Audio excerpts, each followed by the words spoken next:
queen somewhere. He takes the pawn for no reason at all, and he takes back with a bishop, and I don't know what the heck is he doing at this point. He's just trading everything for a rook and a bishop for just 2 pawns, which is absolute madness on his side of the board. Hello everybody, and in this video, I am going to be analyzing some of my latest games, and these are my latest games right now. From the previous video, I just played some of the games, but this time I'm going to be showing you different games from my latest games. And so what are we waiting for? I got me with the black pieces first. We got e4 from my opponent, going for that aggressive line from e4, and then we got d5 attacking the pawn on e4. He takes my Scandinavian defense. I go f6, and then we got this very good knight developed over there, and he does the same with this knight, and he develops a knight and also does defend the pawn. But I'll just take and take. Now I have a queen at the center of the board. Maybe we'll be attacked soon. Who knows? Maybe we'll be attacked soon. Maybe not. We got knight to f3, not making my queen be challenged right now. So I'm going to develop my knight since no one is in danger yet. So he literally goes for an attack here. Pawn to c4 attacks my queen. And I cannot take the pawn because of the fact the bishop is guarding. So I need to go back with my queen on d8, trying to make my queen safe again and trying to escape the danger from my pawn on c4. So the next move he did is pawn to c5, which is, I don't know what that move does. That opens up the bishop more, that lets the bishop go traditionally with the move c4. Bishop to c4 is a nice move, trying to develop a bishop. And I go bishop to f5, he goes bishop to e2, which is a riddling move because of the fact he can just go bishop to c4, not bishop to e2. The problem with bishop to e2 is that the fact that it is very passive because the knight is blocking some of the bishop's move. So I prefer going bishop to c4 instead of bishop to e2. So we got pawn to e6, opening up my bishop on f8. He goes in castles and ignores this pawn which is being attacked by my bishop. So what did I do? I just took the pawn normally, and also this is a developing move which is very nice, and his next move is pawn to d4. Attacking my bishop right now, I need to make my bishop go back or just take the pawn. I can just take the pawn because of the reason I can take, he takes, I take, he takes with the queen, I take with the center, and now we got the queen on the center, but it can be attacked by the bishop. He did attack it with the bishop. Now I have to go back or do something with my queen, which I did take the pawn on b2, which is blundered. By the way, I didn't see this blunder. That's why I didn't say anything. Anyways, let's just continue. Now I'm attacking this rook, and now he checks me for no reason. Don't do this. Don't give me a check for no reason. Don't give your opponents a check for no reason. And now he blundered. Because of the fact he literally randomly checked me. Like, this bishop to b5 move is a very terrible mistake. He just blunders the bishop. And what did I do? I just took the bishop. Took the bishop traditionally, took his blunder, and now I am up a piece, up a full bishop, and yeah, let's just continue with the game. We got rook to b1, attacking my queen. If I move my queen anywhere, this pawn is going to be taken. So I need to go queen to a6, which defends the pawn. So he goes pawn to g4, which literally blunders another piece. Why is he blundering every piece? I don't know. I can just take it with the bishop, bro. I didn't take it with the bishop. I actually have two options here. I can just take the rook or take the pawn. The reason why I took the rook because of the fact that the rooks are more powerful than the bishops. And now one rook down for a bishop. We're doing okay. Now I go pawn to b6 so that I can move my queen somewhere. He takes the pawn for no reason at all. And he takes back with a bishop. And I don't know what the heck is he doing at this point. He's just trading everything for a rook and a bishop for just 2 pawns, which is absolute madness on his side of the board. Why would you literally trade every piece for a pawn? Like, am I right? He goes pawn to a4, I go rook to c8, trying to breach in here, trying to look for a mate. He goes pawn to h4, and then I go queen to c6, maybe looking for c1 next, and then he goes king to f1. I go and check him, and mate is coming later. We got rook here, and finally we got ladder mate queen to c1, and it's checkmate. I won this game. Therefore, the next game for this next game we have me as black again and my opponent as white. We got e4 and then d5 again. The same opening lines for Scandinavian versus the e4 pawn. We got queen to h5 this time. This time we got queen to h5. I can just take the pawn, which I did just take the pawn. And he goes for bishop to c4, trying to look for a mate here to check me and then maybe mate. Although there is no mate. If he checks me, I can just go here. He's looking for a scholar's mate, and I'm just gonna go pawn to e6, trying to, make the threat a bit smaller by blocking the bishop from the f7 pawn. And then he goes and checks me, and I go bishop to d7. We trade bishops, and now we got knight to c3. This is not much of a threat because seriously, bro, what will this queen do to literally kill my game? Like, I'm just gonna go knight to f6 trying to attack the queen and also defending my pawn on e4. And don't forget, it is also a developing move, which is a really good benefit.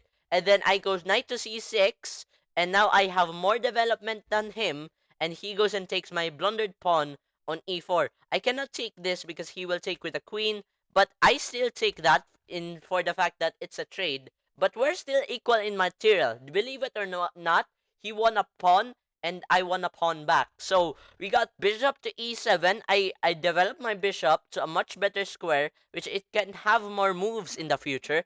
And he goes pawn to d3, opening up his bishop on his side of the board. I go and castle my king to safety and try to connect my rooks so that they, become more powerful together. And then they go knight to f3, which is a not really bad move because it is also a developing move and also not a disadvantageous move. I am kind of winning here by 0.5 points. Anyways, we got bishop to g5, which literally wants to make me trade my bishop, which I can just trade his bishop for my bishop because of the fact he has a more powerful bishop than me. So that's the reason I took the knight. Okay, he cannot go here because I can just take it with the queen. He must go back to f3 or on h3. He goes back to f3, which is a good choice, not on h3 because of the fact h3 is too passive. So we got pawn to f5. Now me striking back in the center of the board, trying to attack the queen on e4. He goes back queen to e3 and trying to, escape my pawn attack. And I go rook to e8. Trying to bulldoze everything in the middle right now because of the fact his king is still on the middle and I still need to attack the king. He goes knight to e5, offering me a trade for the knight. I take, he takes because of the fact his knight is more powerful than mine. And now we got this queen in the center. Maybe I will attack that in the future because it is in the center. Well, I go queen to c6. And then he goes pawn to c4, and then I take the free pawn, which he blundered, and he goes rook to d1. I can just take the rook. Which I did take the rook because of the fact that I'm still safe. And yeah, I'm just gonna take his rook because his rook is powerful than mine. And I took the pawn, and then he goes pawn to b3, and then all of this is just okay. And then we got this queen trade where I recenter my pawns. Now we got 3 pawns going together, trying to go up for this file. The reason why I took the trade because of the fact I will recenter my pawns and queen on the center of the board because there is no much rockers on the center of the board. So I'm gonna queen at the center of the board. So we got pawn to h4, which is a okay move. 2 pawns, I think. He goes king to h4, and we got to this very end game where he checks me. I go king to b4, taking his pawn. He goes back to rook to a1. I go king to b3. He pushes his pawn, which is smart because it untraps his rook. And I go king to b2, and then goes rook to d1. And then from this game, I was trying to attack the rook desperately, but there maybe was a little bit of a mistake here. And he's literally coming for my pawns. He's literally just trying to feast on my pawns. But at some time and at some move, I literally blundered the pawn on e6, which literally downfalled my moves. And now we got to this point where I resign because of the fact he is winning. And from my desperation of losing that pawn and him trying to eat all of my pawns, he's going to win because of the fact he's going to literally queen.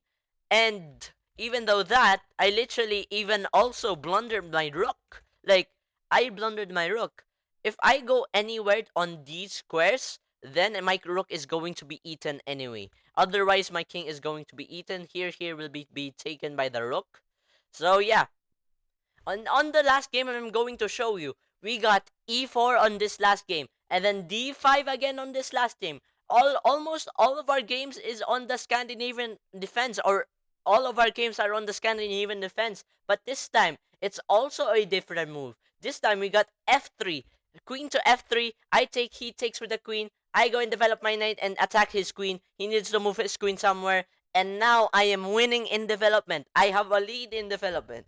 And he goes pawn to g3, and I go pawn to e5, and then he goes bishop to g2, looking for a trade with my knight. I said no, because of the fact I go bishop to d7. If I don't go bishop to d7, then any random move will do. He will just take, and then I will have this very bad double pawn structure. So I don't want that. Instead, I go d7 to try to have this trade, but I'll take with the bishop to trap his rook. And also for the fact that I don't have to literally double up my pawns on the b7 square. So yeah, let's see on the next move what he did. He goes knight to e2, and then I go bishop to d6, trying to develop up another bishop. He goes knight to c3, which develops another knight, and then I go knight to b4. I don't know what is knight to b4, but actually that attacks the pawn on c2, which literally, it's a fork. Actually, it's a fork to the king and the rook. So he goes king to d1, trying to reinforce that pawn.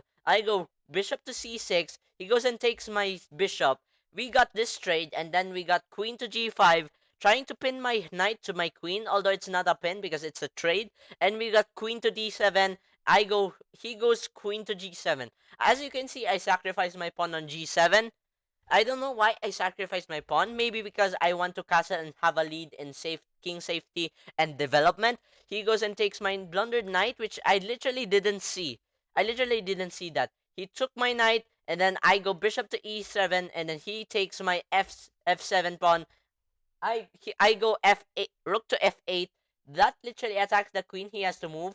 I go rook to g8, and then now he goes queen to h6. I go rook to f8. He goes back queen to e3, trying to protect that pawn. I go bishop to d6, and now I breach in without my queen on g2, and then I take the rook, which he literally blundered. He covers it up covers the check up with the knight on d1, and then I took the pawn there, and then I blundered the rook for the knight, and then I go rook to f8, and then rook to f2 is very ridiculous here. What the heck is rook to f2? He can just take it with a knight, and if I take, he just takes, and he's up for 14 points of plus material. Well, see you guys in the next video. Please subscribe and like if you enjoyed the video, and see you guys in the next video, and peace out.